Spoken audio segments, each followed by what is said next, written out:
EMDR. That is not the only thing I do. I'm not somebody, I was trained in all kinds of things. Mm-hmm. When you mentioned hypnotherapy, I Mm-hmm. went all the way to Arizona, Mm-hmm. Phoenix, to Milton Erickson's place to Mm-hmm. learn hypnosis.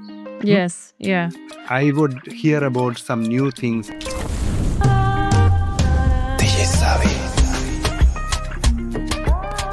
Dr. Francis Valloor is a clinical psychologist, executive coach, author, and international speaker with nearly 4 decades of experience integrating psychology and spirituality. He has worked with individuals and leaders from over 40 countries, helping them heal trauma, anxiety, depression, and deep inner conflict through an approach rooted in presence, coherence, compassion, and embodied insight. A longtime teacher of awareness meditation and a former director of the Sadhana Institute in India, founded by his friend and mentor, Anthony DeMello, Francis is known for translating profound psychological and spiritual truths into simple, lived wisdom. His work invites people to move from striving to inner freedom and to live and lead from the heart. Well, thank you so much, Dr. Francis, for being here. I'm so excited to have you on the podcast. This was an amazing Delighted to be here, Samantha. Yeah.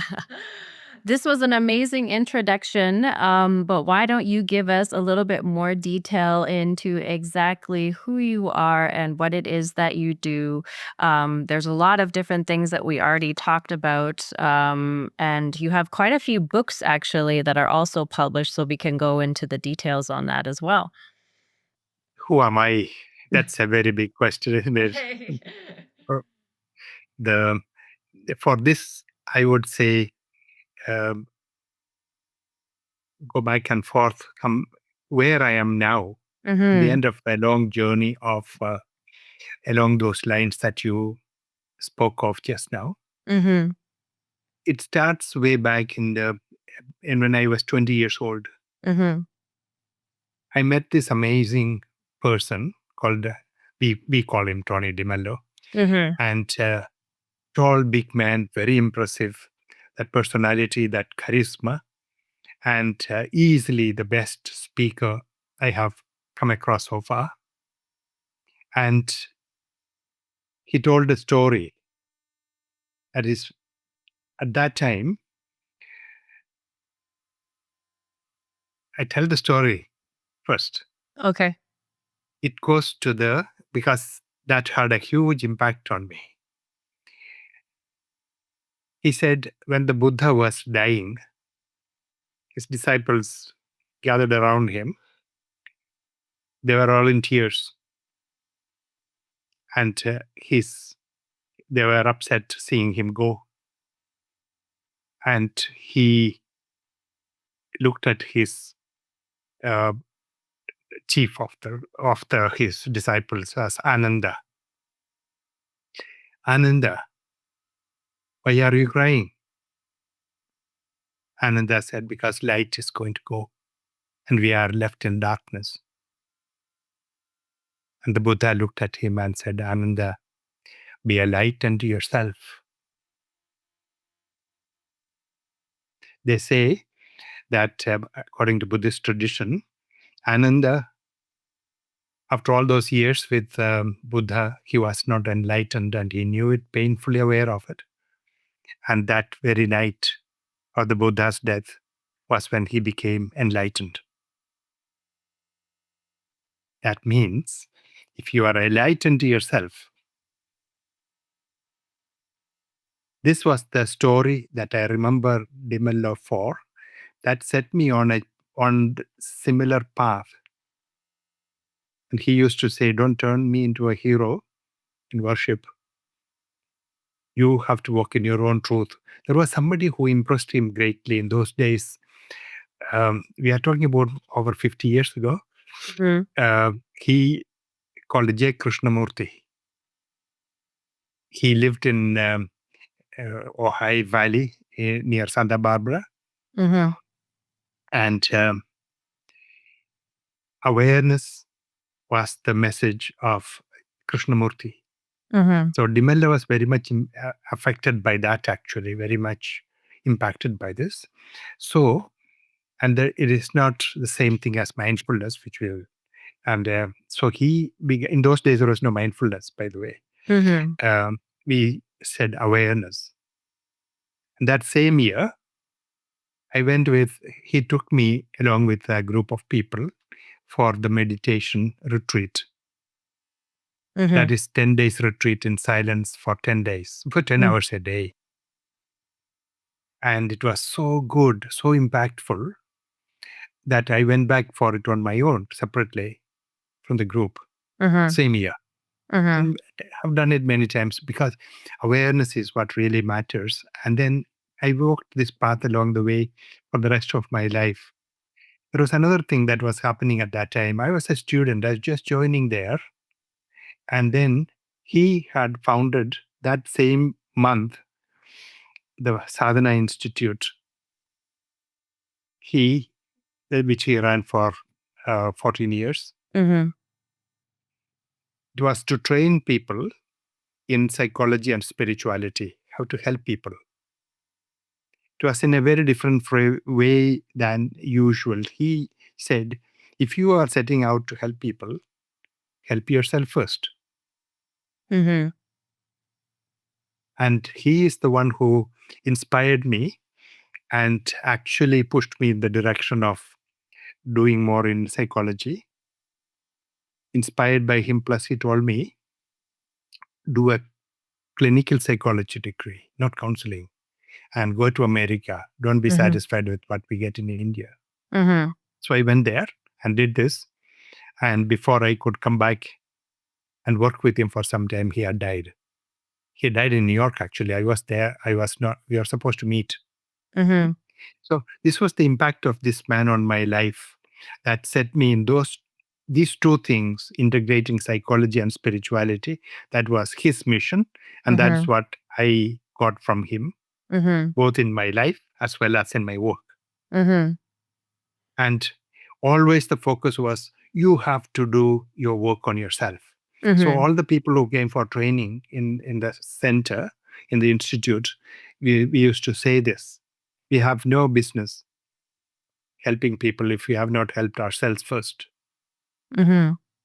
Personal transformation, only that gives you the authority or the effectiveness or the power. And the self-awareness is the root of all those kind of things. Mhm. So this is the beginning of my life. By the way, he reminded me also of that sentence from Krishnamurti. He had left the Theosophical Society and they were bringing him up as a big man. He came out, he said, truth is a pathless land. So I'm out. Mhm. And Tony would remind people, Buddha says, we do not accept everything I say. Mhm. Test everything. Check everything out before you do that. Um, like a goldsmith analyzes gold by cutting, Mhm. scraping, melting, rubbing. Mhm. See what brings contentment, clarity, and peace. Mhm. That is the path you should follow. That is what you should accept. Mhm. So there's a few things in there that that I've been writing notes about that we could discuss. Um, I think the broader topic would be the integration of spirituality into psychology and how you apply that into your practice, because not everybody is a spiritual person. And so when there's a resistance to these ideas of spirituality, how did that work in your practice? Because that can sometimes be challenging when people are rejecting the notion of spirituality or they're kind of agnostic to it. In fact, I hardly ever use this word, Okay. spirituality, in my work. Mm-hmm. I only do it. I bring this awareness is the word that links it, that gives Mhm. meaning to this. Nobody has objection to that word, Mhm. awareness. Yeah? Mhm. Though a lot of people have difficulty actually understanding what it means and be aware. Mhm. That would be our challenge for or I think nearly everybody has this difficulty. Mhm. However, I don't. This is not a religion or something to convert people into towards. No. It Yeah. is a it's a means of personal transformation. Mhm. Spirituality is a word that we use. That's all. But actually, unfortunately, because of historical reasons, people have associated that too much with religion. It has Mhm. actually very little to do with religion. In fact, Mhm. all these great people in spirituality have little to do with religion. Mhm.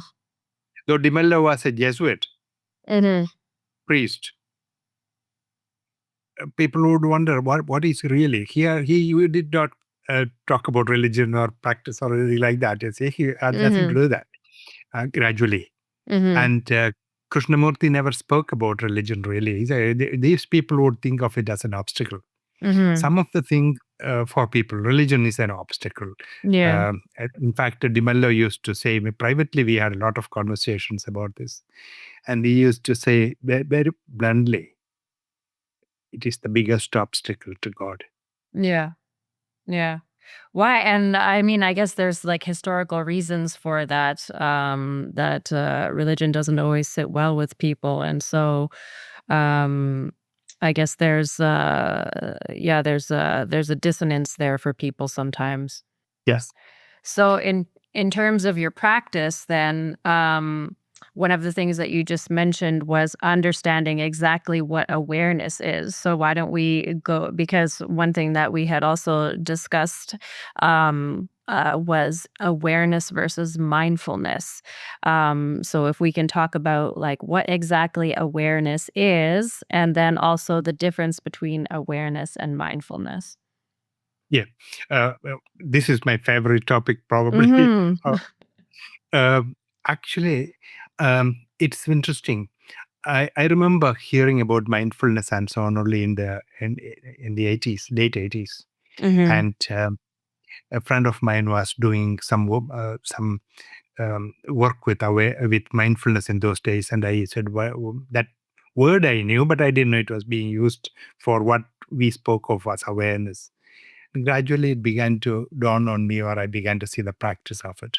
Mhm. And I would think of mindfulness as a very important, necessary first step. Mhm. But the next step, the initial thing would be like you have to be um, paying attention to what is going on without judgment. That helps you to be present. Mhm. Mm. And so the meditations that are help, it's very useful, very important, a necessary step. Mhm. But that's it for many people. But it is not it. That's the beginning. Where is it? Where should it take us? Mhm. Awareness is bigger than that.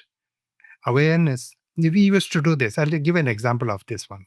In our 10 days of meditation, the first, there was a few days of only this meditation, day and night practically. Pay attention to your breath. Mhm. Don't change anything, just watch. Mhm. Then next meditation is pay attention to the sensations that are taking place in the body. Mhm. Watch. Then comes the third phase. This is what I experienced. Just 2 days or 2.5 days of that only. That was on what is in English translated as loving kindness meditation. Mhm. That is key. And the meditation teacher was a very famous man, uh, the, uh, Sri Goenka. He said, all the last few days were to prepare you for this. This is the experience of compassion. Mhm. Buddha talking about compassion, love, loving kindness, compassion. This is Mhm. the experience we are after. This is more important than all the. This is what you have done all these days is to prepare, because only if you are, if you have your sense, you you are sensitive, you are obstacles to experiencing this is removed, you get Mhm. the obstacles out of the way, only then you are ready Mhm. for this part of the meditation. Mhm. You experience loving kindness. Love is possible when you remove the obstacle. It's not like you become different or that. This is what the difference is. This one big Mhm. difference is this. Um, our meditation, awareness meditation, is complete with our connection to our heart, our experience of compassion, of love. Mhm. And so when we talk about this, there are a few things I would make, differences I would make. One is um, mindfulness is you are in the active mode. Mhm. You are doing something, you are paying attention. Mhm. In fact, and whereas in the other one, in the awareness, it is not active mode. Mhm. This, there is actually, it sounds almost like passivity, Mhm. because when you are looking, you are active, you are looking. Mhm. But when you are seeing, you are not active. Mhm.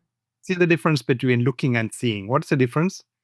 There's no difference, probably, but at the same time, we can say they are two different kinds of things, Mhm. different aspects of the same thing. Yeah. So, is the mindfulness. Um, this is my formula: mindfulness plus heartfulness Mhm. is awareness. Okay. Mindfulness is a part of it.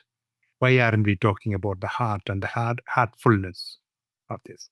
Many years ago, I used to speak. I used to wonder, why aren't we speaking about heartfulness?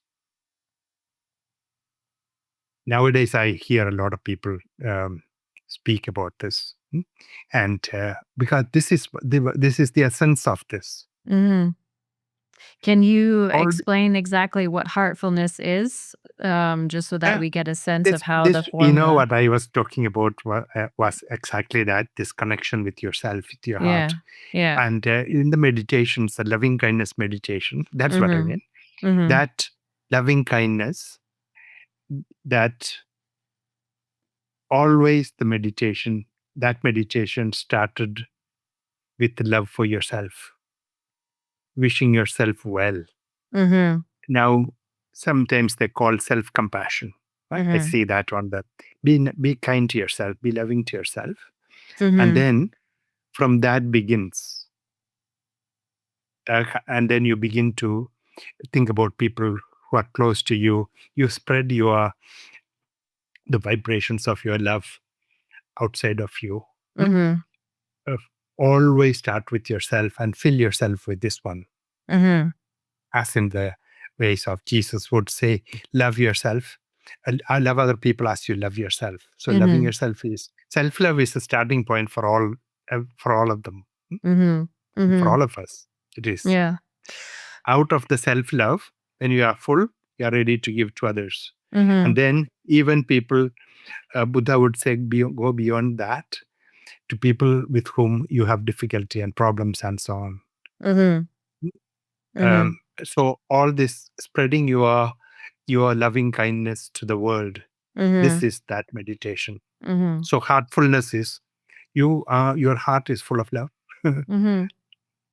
So I know that, well, I know, but I think that one of the things that people do struggle with a lot of the time is self love and self compassion and feelings of worthiness and all of those things. So, in your psychological practice, I'm assuming that these were some of the issues that you worked on with a lot of people in order to get to, that level of awareness.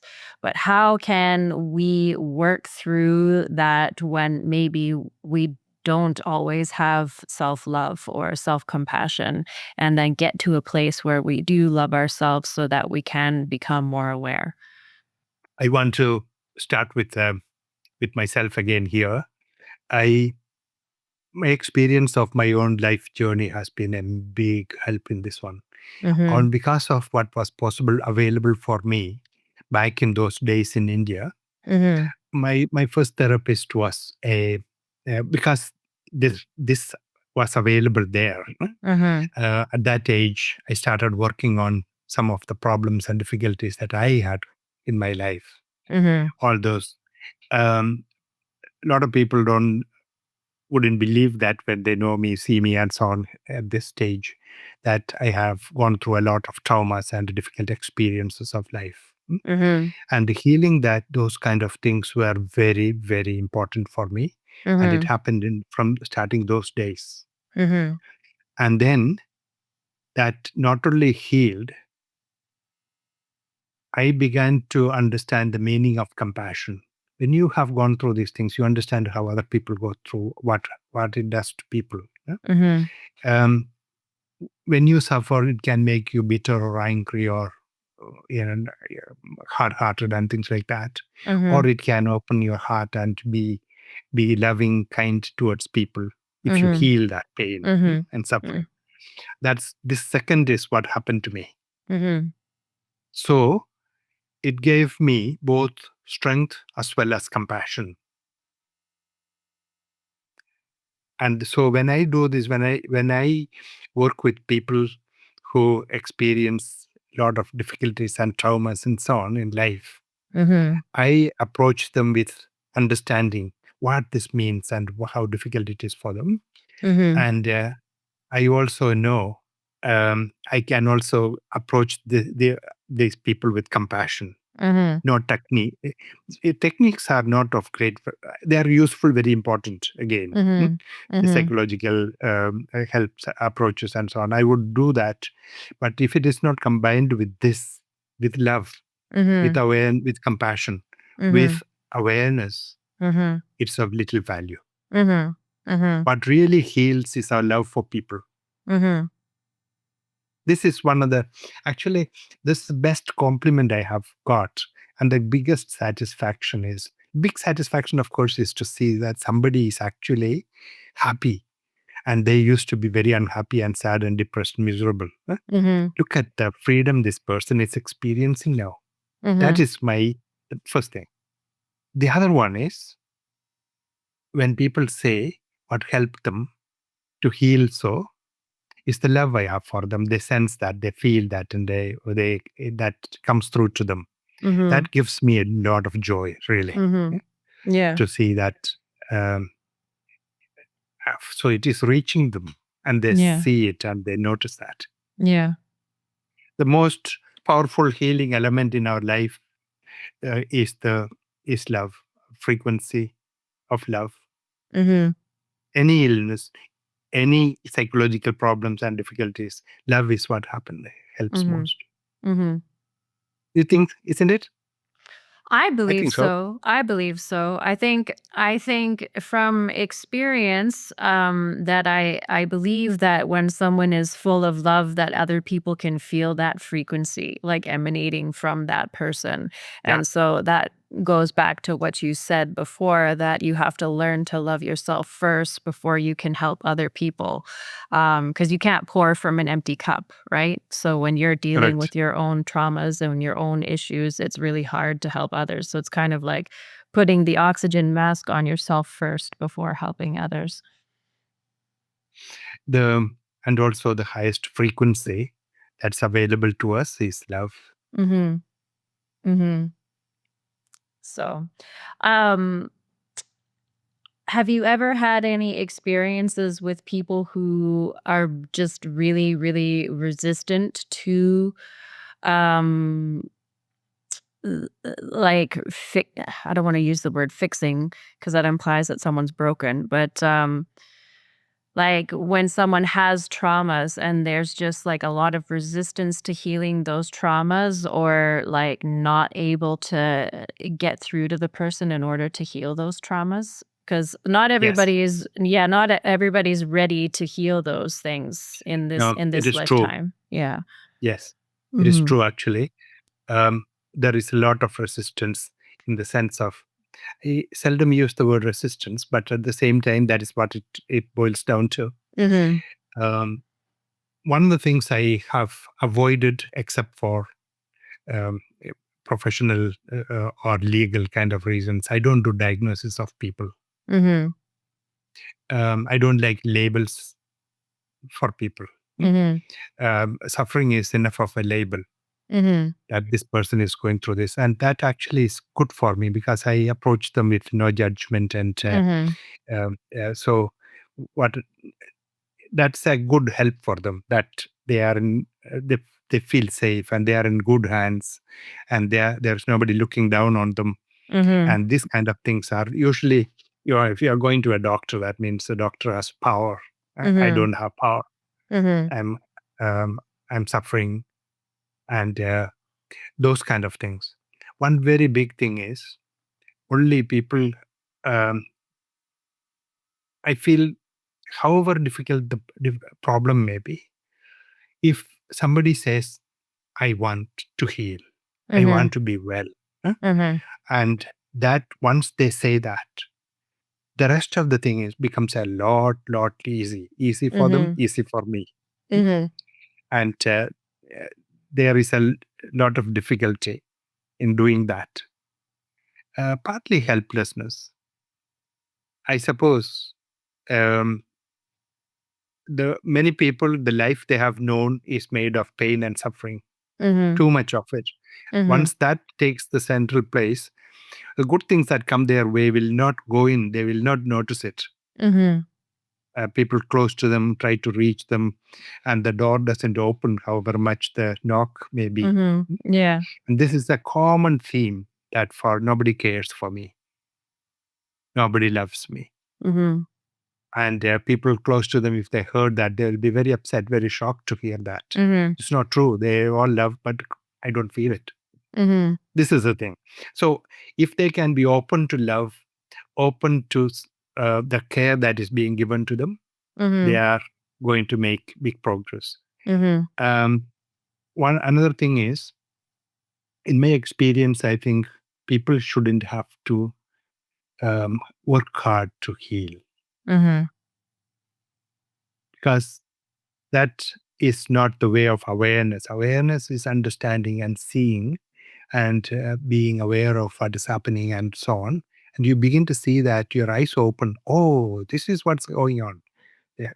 Their suffering changes. Mhm. Changes that we bring about through effort is not um, wholesome. Mhm. They won't last. You have to keep making the effort to keep it so. Mhm. Keep the changes. You understand that, don't you? Because this is one very important step in awareness. Mind-based things and things that we have to repeat and say that again and again to ourselves to remind, those things have very little value in the long Mhm. term. Mhm. And you don't have to work on making yourself better. Mhm. Mhm. So one of my questions is because I'm thinking about like my own healing journey, right? And everybody has traumas and things that have happened to them. And so in thinking about my own healing journey, and sometimes I think of it as like I'm like looking up or like taking myself out and seeing the stories that happened to me or the things that happened to me as like stories or like vignettes of things that happened to this person, right? And I guess that's one of the ways that I've learned how to deal with my traumas is like observing it as like a third party. And as I've healed, rather than this happened to me, Samantha, it's more like this happened to that person. And then, trying to it's like I try to heal that younger version of myself by like keeping that younger version of myself like safe and protected. And I'm not sure, like sometimes there's a part of myself that like my heart really hurts and I'm like I'm so sorry that that happened to you, and trying to like console and protect that version of myself versus allowing those feelings to like overwhelm me, because some of it is like true grief that some of these things happen to me. And I'm not sure, like, am I like disassociating from myself or is that a healthy way to heal? But what exactly does healing mean, I suppose, is my biggest question. Like, how can you determine or how does one determine if and when they've truly been healed? Like, that's the way that I've kind of been dealing with it, but, like, maybe Yeah, that's yeah. not healthy. I know. You know what? I would look at it this way. Not that it is. Uh, there's no brand name for how we are supposed to be or anything. Mhm. But when you have become freer, when you are Mhm. happier, Mhm. when you begin to notice that actually, um, in my life, I'm less and less and less bothered by all those kind of things. You Mhm. would think that's healing. Mhm. But the biggest proof of that for me is when you have become a loving person Mhm. and you are in your company, your own Mhm. company, so to say, and you don't feel the separation. You love yourself. You are Mhm. so much within you. Then Mhm. you'd say you have healed. You can't go very far beyond that. Hmm? Yeah. Yeah. You have arrived. But And such a person also can mhm. love other people. Only Is then you love really. is there a way though that I feel like feel like I love myself.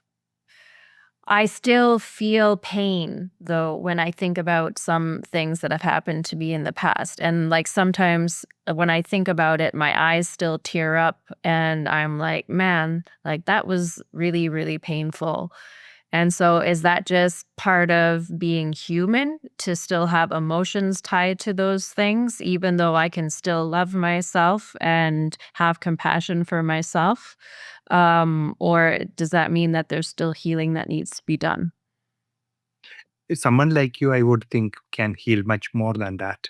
Mhm. When we have some memories come back and they are recycled, and Mhm. we have a similar experience of pain and sadness or anything like that, then something more has to happen here. Mhm. You know, if we change this narrative that keeps playing like that in our lives Mhm. has got a definite um, cyclic pattern. Mhm. Mhm. It keeps going on and on.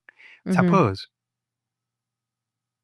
you begin to think of the possibility of being a happy person, free from Mhm. all those things. Mhm. Mhm. And I noticed one thing about people. For example, people who are grieving, they Mhm. are grieving the loss of a husband or wife or a child, or they are grieving. And for years they have grieved. Or somebody who experienced a trauma and their whole life is centered around that trauma. Mhm. And this is the only thing that is constantly and frequently and all this kind of thing affected by those things. They have to live their lives, so they may go to work, and Mhm. but the relationships and all these things affected by this. Mhm. And it is become, it narrows like that and keeps repeating. Yeah. I would say, if this person can see or imagine a different life, can you dare to imagine you as a happy person, free, Mhm. Mhm. completely free? Mhm. Hmm? If you can, then you are beginning to say, I have another trajectory, another direction that I'm going to take now. Because you Mhm. can imagine that. Mhm. You can begin to imagine that and experience the vibrations, or it's a different frequency that you are introducing there. Hmm? Mhm. For some of us, for a few people, I did. Oh, let me put it this way. I noticed an interesting thing recently. After all this work with people from all different, with all kinds of different problems and difficulties, if they begin to believe in themselves more, Mhm. and they begin to see that they deserve, then they have the strength to break free, or they want to give it a go at least. Mhm. The thing that would most help them would be, these days we hear about change in our frequency, Mhm. and the coherence of the heart and the brain, Yes, yeah.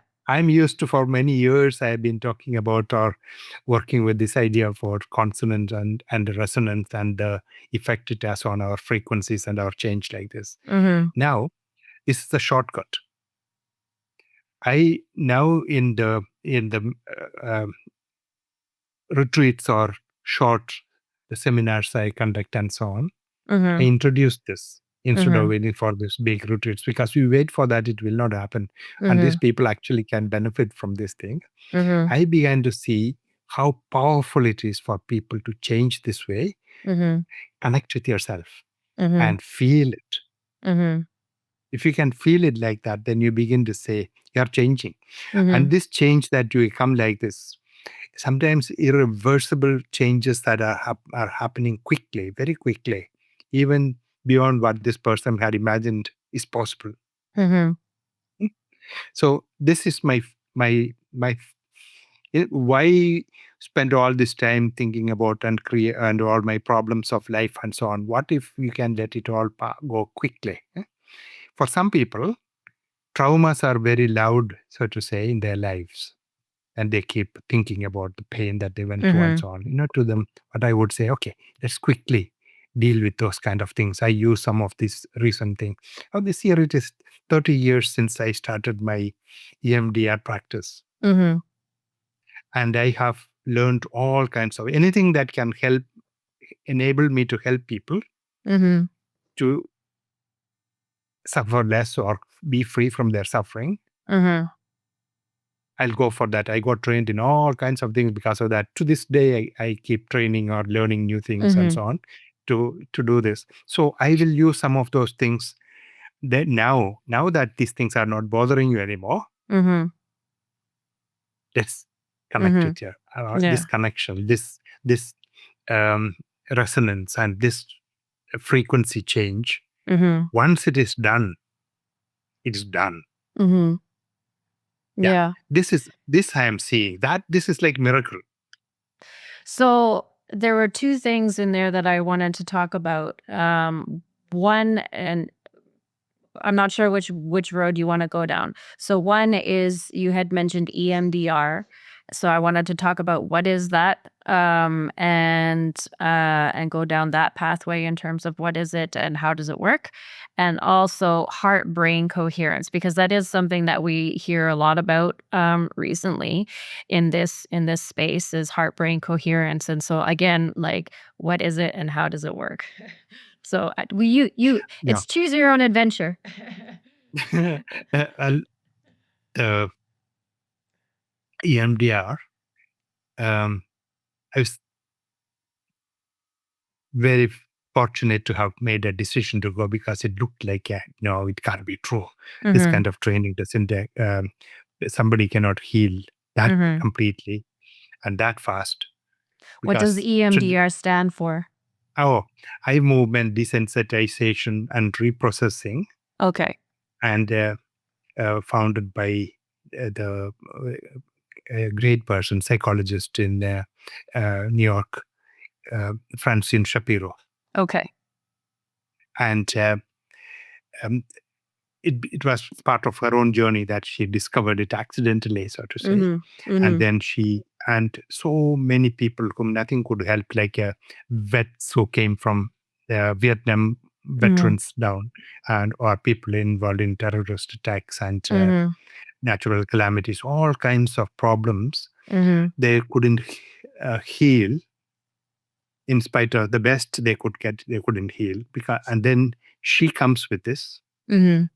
and begin to then people say, oh, this approach, because of, or I wouldn't go into the in a full explanation of this because it will take some time, Mhm. but it is through the eyes, through the movements of the eyes that are Mhm. happening in REM Mhm. sleep. Okay. Actually, it is being replicated in daytime in Mhm. relation to some in a waking state, Mhm. in a not data waking state in relation to some problem that is bothering us. Mhm. So the pictures that we have about about that, like this car coming at me when I'm driving, and or whatever, or this person attacking me. Mhm. I have that. We take the worst of that picture, and Mhm. then we have also and we have um, thoughts about it, negative beliefs about that, about Mhm. ourselves in Mhm. relation to this. Then we also have emotions related to that Mhm. and body sensations related to this Mhm. experience. So Mhm. we work in a few sessions, and sometimes one session is all that has been needed for a trauma that somebody Mhm. has suffered, and very quickly this will be gone. And one interesting thing is now, those 30 years later, some of the people that I worked with in those days, I still know them, and some of them are people as I communicate with and so on. Those things are gone. Mhm. They don't come back to bother them once they have healed. Mhm. So later they found a few more Mhm. approaches that are in the same field, like trauma release exercises by David Berceli, Mhm. a U.S. Army chaplain, Mhm. and I went for training under him also. Mhm. So Francis Shapiro and David Berceli. Then there was another one, Havening. Mhm. That's a more recent one. And you making use of the tactile Mhm. sensations in the body. So the eye movements, I use auditory sensation or Mhm. tactile sensation. All these things are very healing if we Mhm. use them to what Mhm. to how we are holding these memories in our brain, in our Mhm. nervous system, in our Mhm. bodies. Huh? Yeah. And that once it is changed, it's lasting change. Mhm. So you said something there that I find really interesting, and this concept of holding, like you hold the trauma in your body and your nervous system. How exactly does that work? Like, what does that, like, it's one thing to say it, but what exactly does it mean to hold something in your body or have those kinds of things in your nervous system? Let me give an easier example, because some of the Mhm. other things would be like uh, things that are very difficult and painful to talk about. Mhm. Like I can talk, but it's not good to discuss. Like um, some of the abuse victims and some of the sexual traumas and violence Mhm. and all those kind of things. But Mhm. let's say a road accident, Mhm. and this person had an accident and no, fortunately, no physical injury, Mhm. but cannot drive. Mhm. And in fact, an old person who comes in like this with all these injuries had not injuries, but this memory. Mhm. She has not driven for 1 year, Mhm. and she had at night when she sleeps, she has nightmares. Mhm. She, in fact, her movements were very difficult at this stage. She had become like she thought she has dementia. Ne? Mhm. And I had, because of my neuropsychology background and so on, I could, even without testing, I could say no, it is not dementia. Um, she described what we began. I don't let people talk about trauma Mhm. before we have worked on it, Mhm. because it's not good for people to see this happen, that happened. We Mhm. work on the problem. I need to Mhm. know only the basics of that. Once Mhm. we deal with that, then they can talk about whatever they want. You know why it is? Mhm. If you are describing the trauma, you are reliving it, Mhm. and it is bad for us to relive the painful, negative, difficult Mhm. experiences. Mhm. And so tears come, fear comes, or different kinds of things.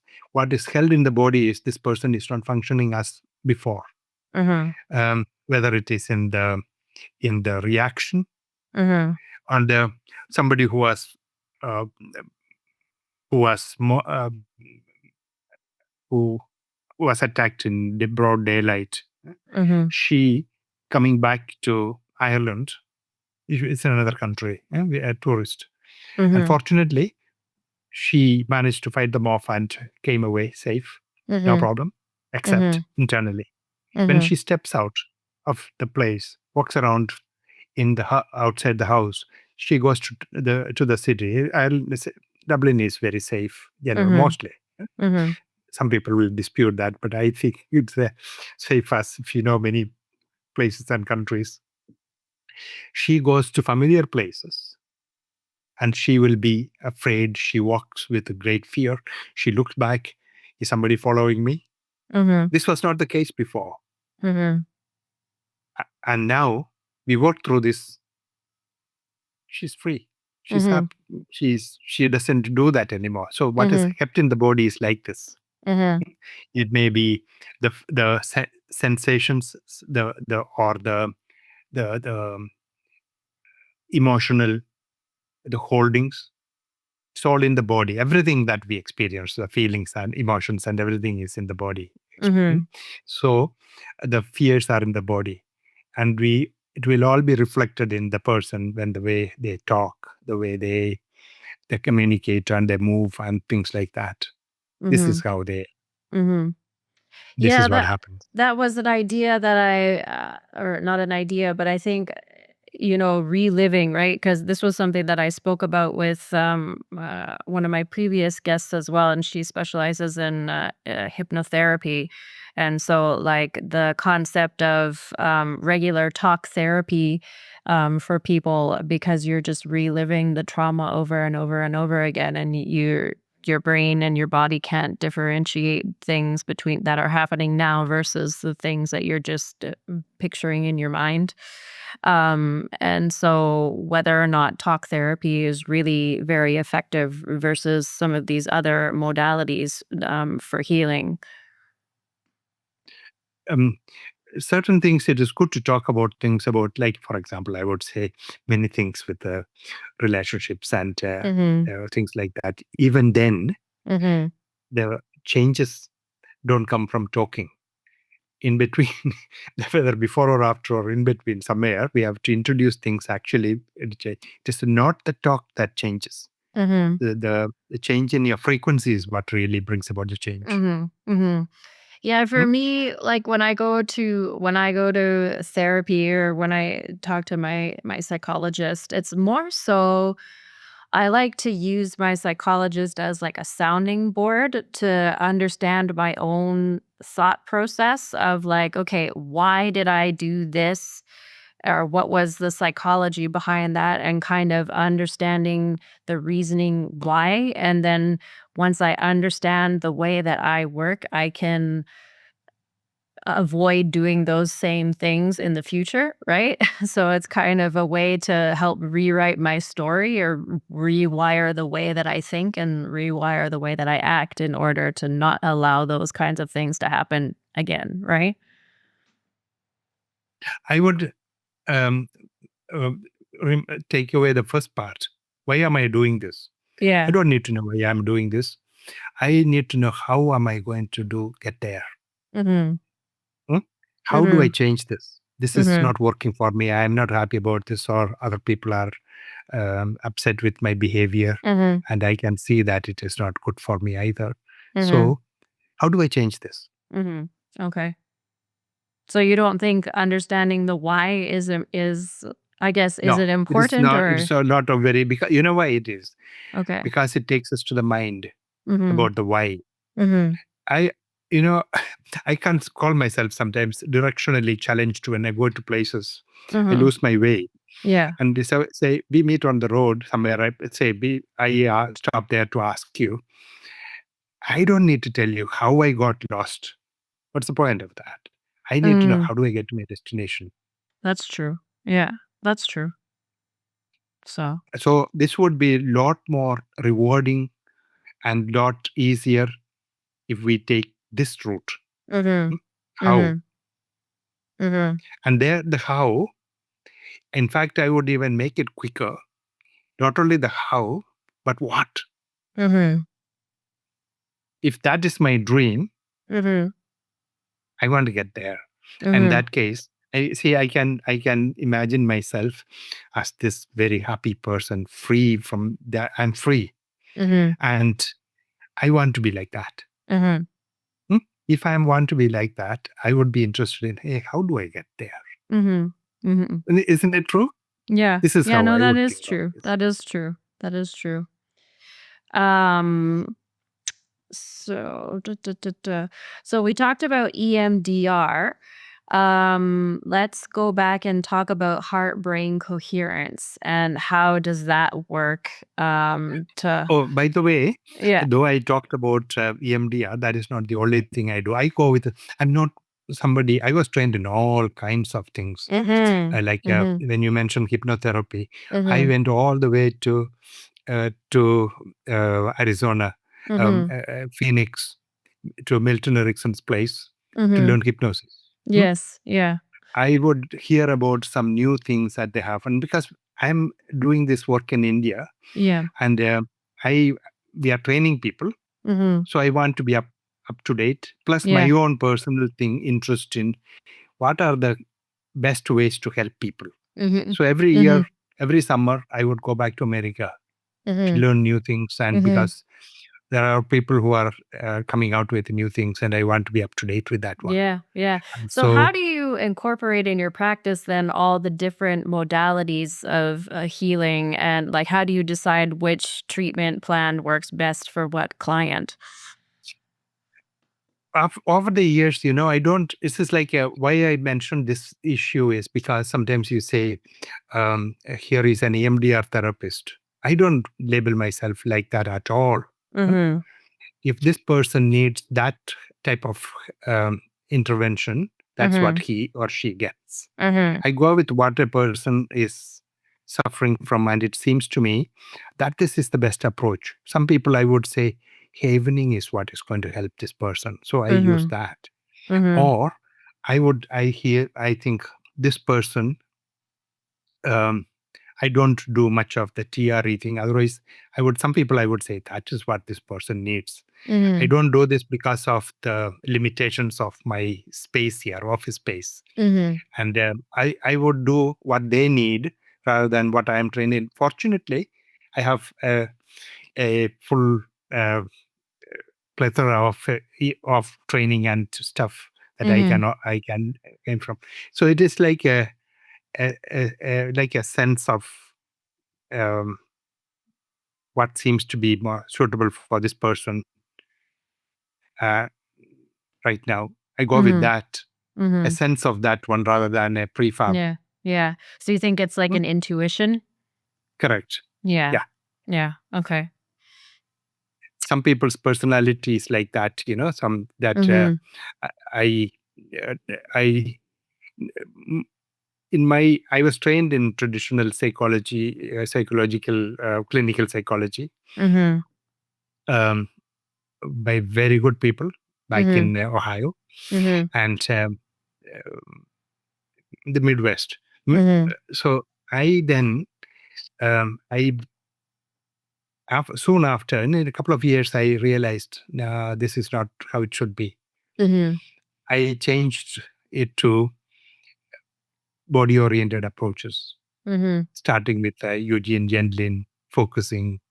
And from there, started a whole series of things that would be in that because it is in the body. Mhm.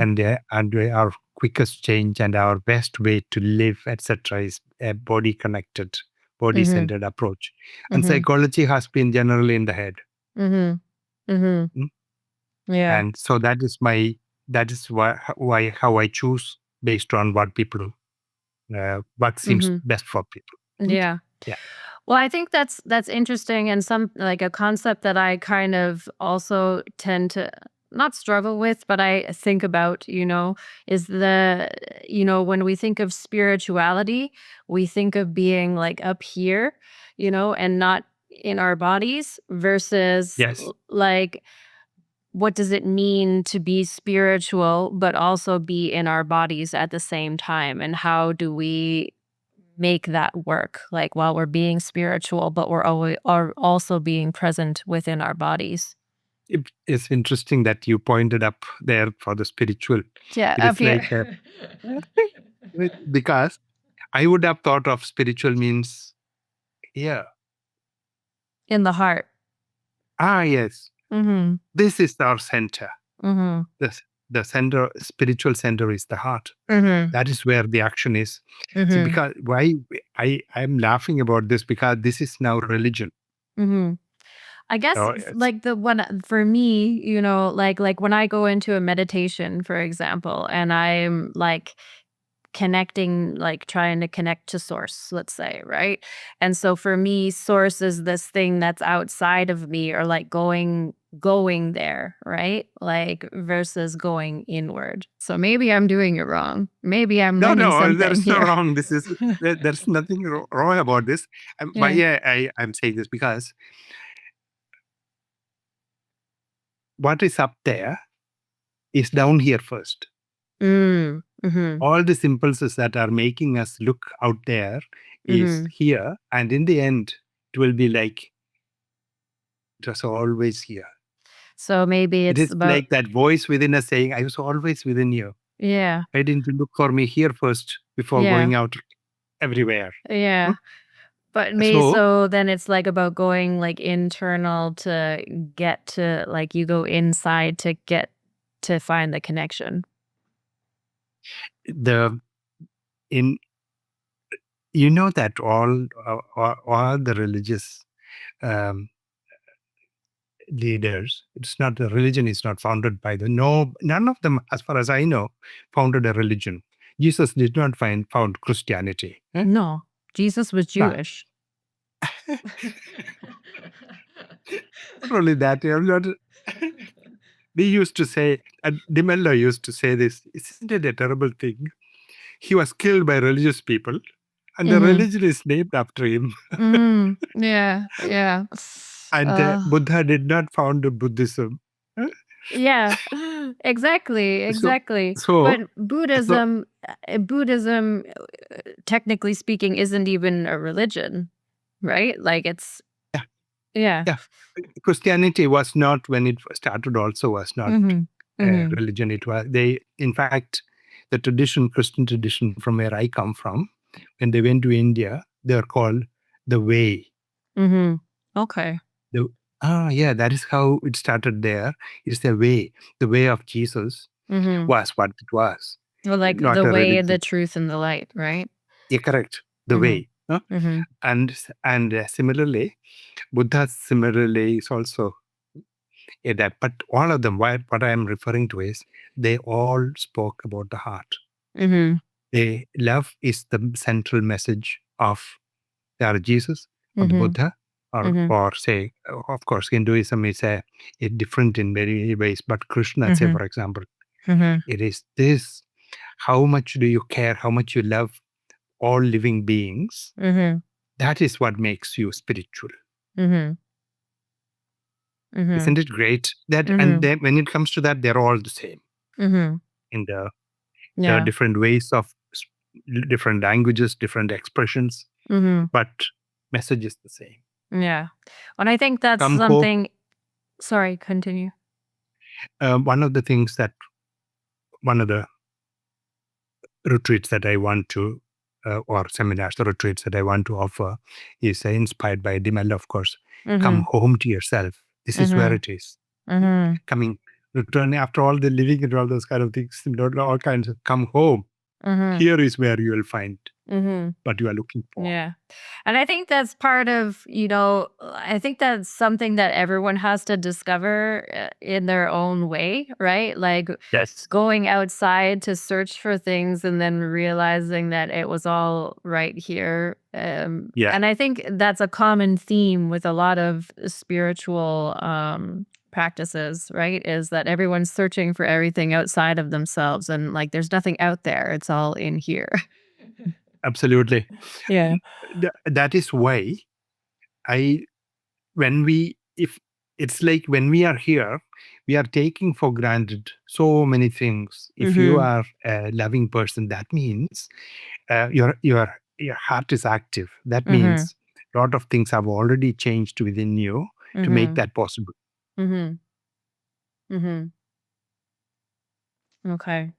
So there were two things that I wanted to talk about because we're getting close to the end of our time. So two things that I wanted to talk about were again the concept of heart brain coherence and exactly what that means and how we can get into that state of heart brain coherence.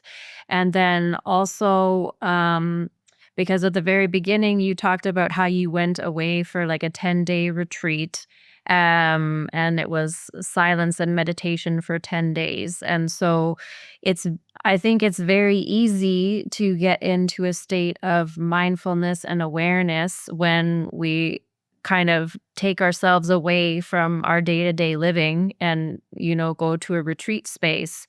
But I wanted to talk also about how do we incorporate awareness and mindfulness on a daily basis, like some tools that people can use every day in order to cultivate that instead of having to go on a 10-day retreat to get to Yeah, that same a very, place. very, very good question. Actually, there's no need. After all that, you won't believe the thousands of hours of meditation I did. At the Yeah. end of the thing, I said, there's no need for all that. Mhm. If you can get it differently and quicker, fast. Mhm. Mhm. I'm not regretting that it all, but I got a lot out of them. Okay. Mhm. But you can get it quicker. Mhm. In the One of the things that I learned from those years with DeMello Mhm. was this. The big challenge is not sitting for hours and meditating. As I used to joke, any fool can do that. Mhm. But bring that into life, Mhm. become a person who lives awareness, lives Mhm. in this space. Mhm. You you're in your body, you have this built in. You are aware of what's happening. You are self-aware, Mhm. and you are aware of you bring it into your relationships, Mhm. and you bring it into your work. Mhm. And so this would be far more challenging. How do you live your life in awareness rather than sit and meditate? Mhm. That is the whole thing. It is our life is not meant for meditation. Meditation is meant for our life to help Mhm. us, Mhm. isn't it?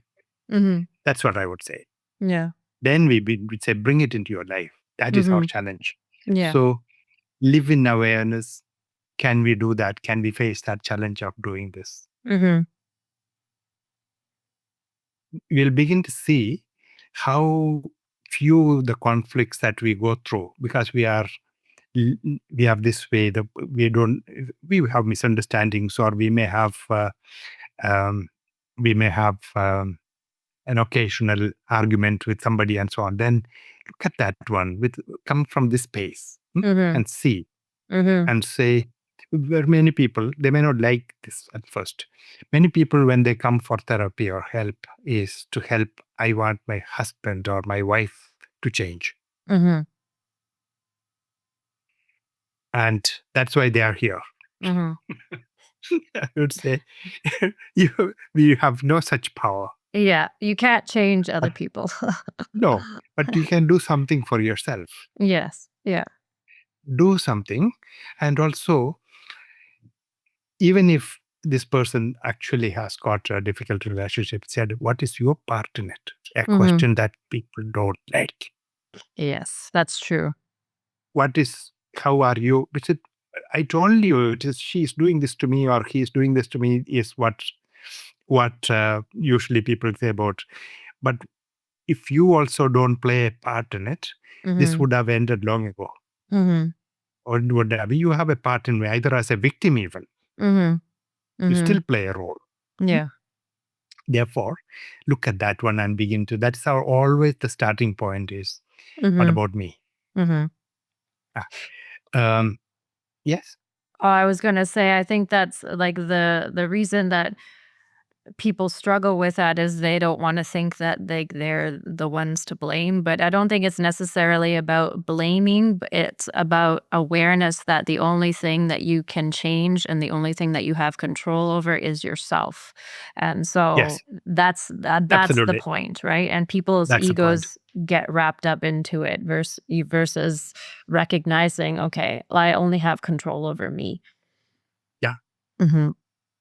And once, in the interesting, um, the completion of that answer is, when we change,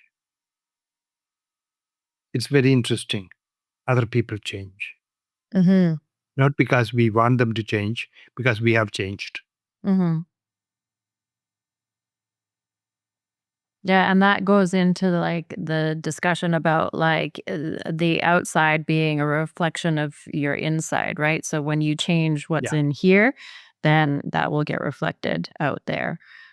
So when this person goes back to work and there's a change in her, Mhm.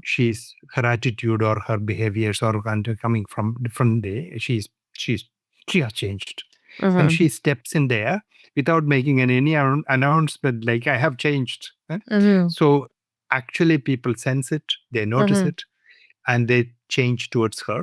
Mhm. I've seen this so many times, Mhm. Mhm. and they are going to leave that place of work. I Mhm. said, of course you can leave, but not yet. Hmm? Mhm. Then when Yeah. can I leave? I said, once you have understood this question, Mhm. what is going on here and what is my part in it, then what role are you playing here? Mhm. Understand that one. And then you can go. You Mhm. know what usually happens? Mhm. When they come to the space, even if they want to go, they may get a request or an invitation from the boss or whoever they have trouble with. Why are you leaving? Don't go. Mhm. My question thing is, when I tell them, if you leave now, this boss with whom you have difficulty Mhm. will be waiting there. The difficult boss will be waiting in the next place. Mhm. You get it. No, you Yeah, understand. like you That is reliving the story. yeah, yeah. Yeah. You asked So, about so this is what happens with yeah. our change, the Yeah. challenges. So, but I think it's also interesting because sometimes when you create a change inside and then the people around you actually don't like the change, like they don't like Yeah. to see you growing and changing. And then, Yes. I think they come to you and they say, "Oh, you've changed," as if that's a negative thing. And sometimes that actually leads to you like losing a job or like losing friends or disconnecting from family or sometimes like but that can be a really painful thing to deal with sometimes as well. Yes. Mhm. So how do we work through that then? When we change and the change for us is for the better, but the people in our lives don't necessarily always agree, you know? Oh, this question will be a lot. We have no control over other people, how they Mhm. take it, and so on. Mhm. Usually, life is a lot easier Mhm. because once the narrative changes, Mhm. the other people change more positive. The changes that they have long wanted in other people will begin Mhm. to appear after they Mhm. have changed. Huh? Mhm. Mhm. Yeah. Yeah. Okay. Um Oh, Heart brain coherence. Let's touch on that as the last thing and then we'll wrap it that's up. yes. The heart brain coherence is it's a very hot topic Yeah, in very, very. Yeah. this.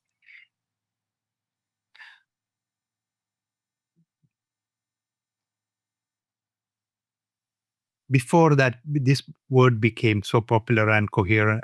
The coherence word became so prominent. I used to use um, I told you, no, I use words like resonance and Mhm. so on. Mhm. Frequency, yes, Mhm. because for a long time I understood, like Einstein's words, that the medicine of the future, the healing of the future, is Mhm. frequencies, Mhm. Mhm. and how that happens, I didn't know how we could do that. But I noticed one thing: it's the fastest way to change. Mhm. It is not like a little bit of improvement here and so on. I don't like the word when people say I feel better. I Mhm. want a lot more than that for people. Mhm. Mm. Yeah. And there is one way that we begin to we usually have a lot of those things going on in our heads, and we think and we plan and we think about people, about ourselves badly. Mhm. Negative thinking and so on is such a common thing. Mhm. And as a result, we have certain kinds of feelings that we are familiar with. Mhm. But if we have some things that we say, negative things are fun. Strangely, people feel the negative feeling, and those things are that what people live. Mhm. Suppose you say some positive thing about you, and you feel it. Mhm. You know what happens? You become like you experience that. Mhm.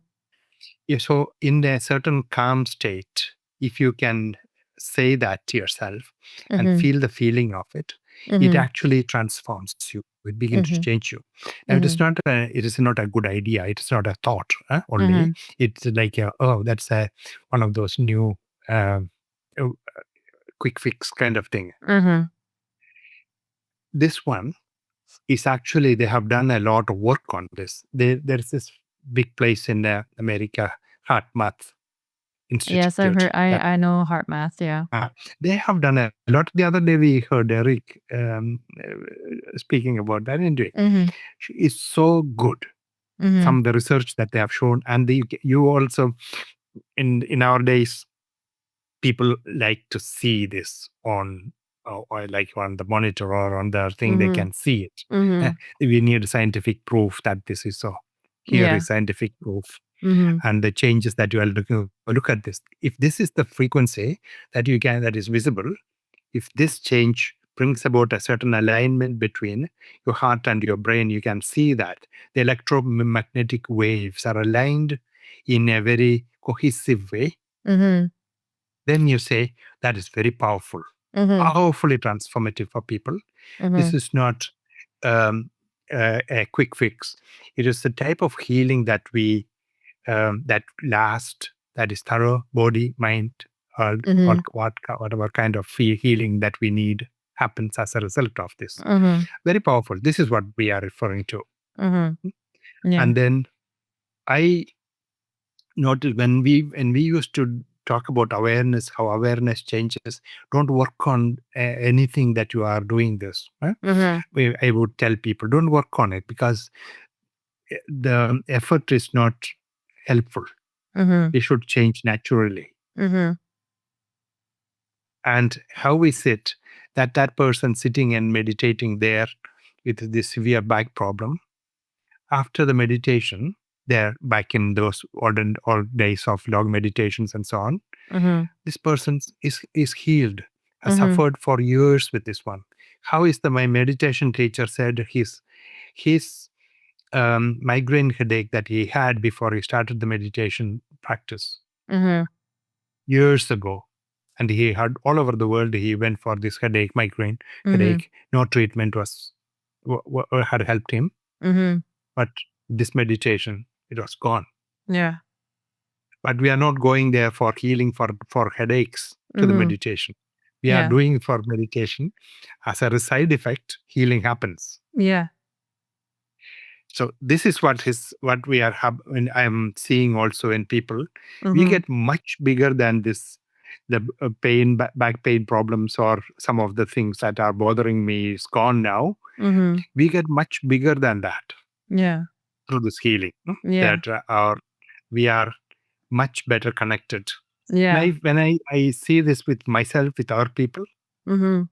this is what's happening. By the way, Mhm. this is not a new discovery. Mhm.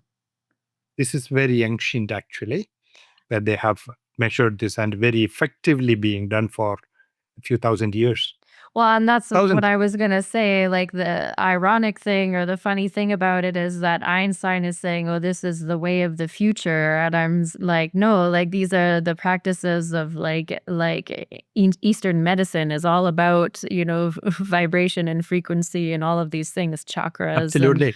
yeah, so This is precisely the kind of thing that what you just said? I've said it so many times. The ancient yeah. people have said this so many times. But when Einstein says that, it's very credible Yeah, because he's a yeah, and scientist. I think like the weakness, I suppose, of the Western world is that we're always looking for the like we need the scientific proof, right? Like if we don't have the scientific proof and the studies and the charts and the measurements and all of these things, then it doesn't exist and it doesn't work. And that's I think is one of the shortfalls of like the way the Western world works is that like nothing is credible unless we have scientific proof. But even so, like there are many, many studies about frequency healing and energy healing and things like that. And even though we have these studies out there, it still is seen as like hocus pocus. It doesn't really work. And so that's, I think, a shortfall of the way that we think in the West sometimes.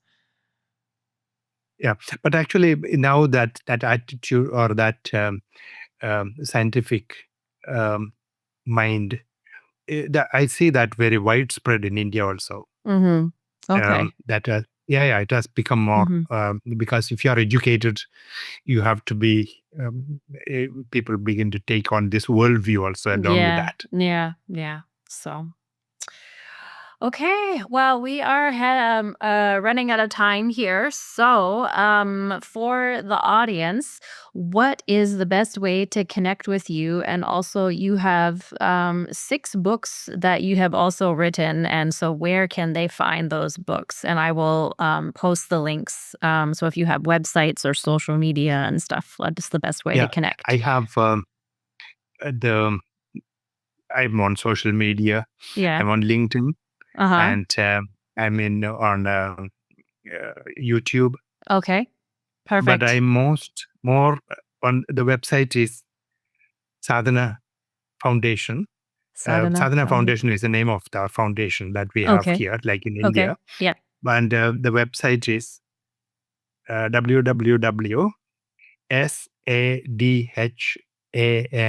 www.sadhana.ie. Okay. Sadhana.ie. That is the Sadhana.ie. website to Okay. contact me. And Okay. my email is also there. You Okay. can contact me at Francis at Perfect. this is FRANCIS Yeah. at sadhana.ie. Okay. Perfect. Yeah. And your books, And are they for the books available? also, contacting me right now, that is where the books are Okay. to get the easiest is through me. Perfect. Okay. Amazing. Well, thank you so much, Dr. Francis, for being here. I really enjoyed our conversation. And I'm looking forward to speaking with you again. So, Uh, Thank you, Samantha. And okay. I'm very grateful to you for having Thank you this so conversation. much. DJ Sabe.